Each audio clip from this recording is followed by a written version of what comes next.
बुरी है न पालो इसे, दिलों में खलिश है निकालो इसे। जो नफरत बुरी है न पालो इसे, दिलों में खलिश है निकालो इसे। न तेरा न मेरा न इसका न उसका, न तेरा न मेरा न इसका न उसका, ये सबका वतन है बचा लो इसे। जश्न जमहूरिया के इस मुबारक मौके पर डैश पर तशरीफ फरमा असातिज़ा इकराम और दूर दराज से तशरीफ लाए हुए मेहमान निजाम और अजीम साथियों का दिल की गहराइयों से इस्तकबाल करता हूँ, वेलकम करता हूँ। और मैं शुक्रगुजार हूँ अपने उन असातिज़ा इकराम का जिन्होंने मुझे इस मुबारक प्रोग्राम में कुछ कहने का मौका दिया। हजरात, अंग्रेज तिजारत के घर से इस सरजमी पर कदम रखे थे, लेकिन रफ्ता रफ्ता तिजारत के नाम पर सियासी और फौजी वसीयत हासिल करके यहाँ के हुक्मरानों को बेदस्तों कर दिया और यहाँ की सियाह सफेद का मालिक बनकर लाखों करोड़ों बेगुनाह मासूम हिंदुस्तानियों को मौत की घाट उतार कर जुल्म बर्बरियत की ऐसी दास्तान दोहराई, ऐसी अलामत खैज और सफाकाना रवैया की जिससे चंगेज हलाकों की दास्तान भी मान पड़ गई।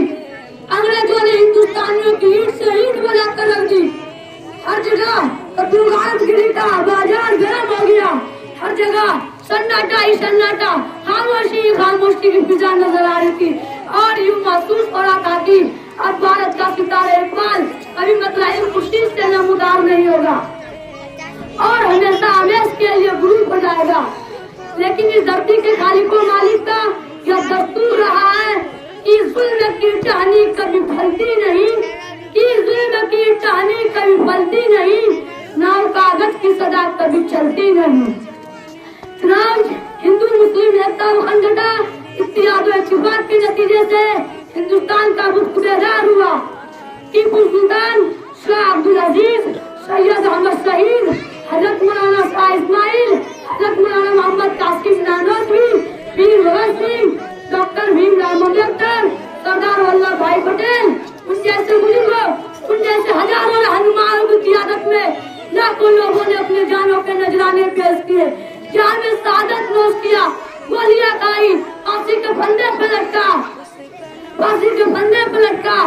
और उनका हरकत इक़्तिदार की तरफ लटा दिया। मुअज़्ज़ज़ साहिबीन, आजादी से पहले हमारा दस्तूर आइन नहीं था, क्योंकि अब तक अंग्रेजों का बनाया हुआ कानून चल रहा था। अब एक ऐसी दस्तूर आइन की जरूरत थी जो भारत की दामन तरीके में माटी लता फरमाए। आमीन।